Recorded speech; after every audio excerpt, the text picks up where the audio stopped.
Drawing வந்து ஆக்சுவலாக இதுக்கு தனியாக பேர் கிடையாது.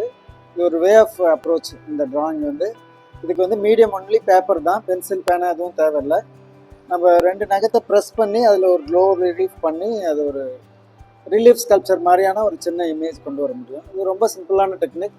வரைகிறதுக்கு ரொம்ப அதிகமாக செலவும் ஆகாது, டைமும் ஆகாது. ஒரு 2-3 நிமிஷம் இருந்தாலே வந்து போச்சு. இன்னைக்கு இது பயன்படுத்தப்படுறதுன்னு இல்லை, ஒரு செலிப்ரேஷன், ஒரு யூனிக் கிஃப்ட். நான் இப்போ இது வந்து யாரும் கடையில் வாங்க முடியாது. ஸோ வாங்குறவங்களுக்கு அது ஒரு சந்தோஷமாக இருக்கும். ஒரு 2-3 நிமிஷம் இருந்தால் போதும். ஒரு 3 நிமிஷம்லேருந்து 5 நிமிஷம் அதுக்குள்ளே முடிச்சு. டிராயிங் ப்ராக்டிஸ் ரொம்ப முக்கியம். டெக்னிக்கல்னு பார்த்தா 2 நகத்தை வந்து ஒரு பேப்பருக்கு நடுவில் வச்சு அழுத்தணும்.